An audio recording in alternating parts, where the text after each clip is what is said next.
Tom was a sophomore in high school. I was a junior. Kind of ran around with the same pack of buddies in Little Rock. 1990, 91, that's probably how far we go back. We spent a lot of time, you know, out in the woods, duck hunting and fishing and hanging out, causing trouble on Friday nights with, 8 or 9 other guys. I think that was back when Tom was kind of he was peak into country music. I believe he had, cowboy hat, cowboy boots. That was kind of more his thing. Yeah, I wore cowboy hats a lot, still do, from outside. Along those same times is when I was kind of incubating, thinking through the idea of Slim Chickens. Didn't have a name yet, but really just kind of forming the concept in my head. Greg really hatched it. He had seen some concepts like this in the Southeast. Since we'd been friends through high school, we were even friends through college. He was kind of my advisory council, but also very formative. It was just an idea in my head. He said, no one's doing this right. You've been in the restaurant business. I've been in retail. Let's join forces and try to make a run at this and do it right. Packing up the U-Haul, and headed back to Fayetteville. So that was like, all right, this is serious. For me and for Greg, it was closer to family, and Arkansas, is home. Let's set up shop in Fayetteville.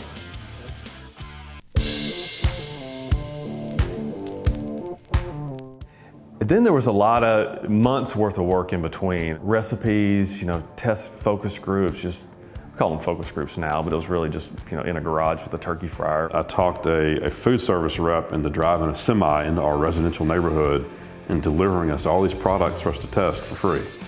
And so our neighbors were aggravated because there was a semi in front of our house, but we unloaded all this stuff. And we'd have our friends come by and test food at night after work. We'd fire up turkey fryers, we'd have bowls of sauces mixed up.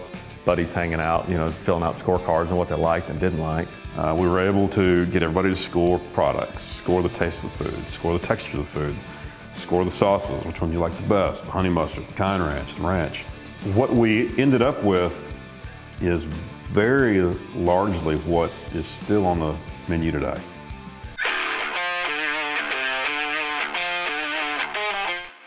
So the next formative moment, though, was when we actually found the location. So we knew we wanted to have a drive-through. We didn't have any money to really go buy anything or build anything, so we needed to find an existing building that had a drive-through on it. So we kind of looked around, scouted, as many locations as we could, and just watched. And we finally found the one where we started on North College Avenue, and this is it. Now we're really doing it. We still didn't have a name for the business, or still had a lot of details to finish out. But once we had the physical address of where we're going to start this thing, it's a significant milestone. We didn't have a name. We had a lease, had a restaurant, didn't have a name. And we had to open before too long or we were going to run out of money. We had several different names, and I won't mention them, that we were kind of kicking around. But it's like, all right, it's just not right. It just doesn't have a hook. The name doesn't have the hook to it. And my mother called me. Hey, said, what about Slim Chickens? And I knew it right then. I said, that's it. Called Greg. As soon as I heard it, I was like, yep, that's it. No discussion needed. That's the name. Let's go forward with it.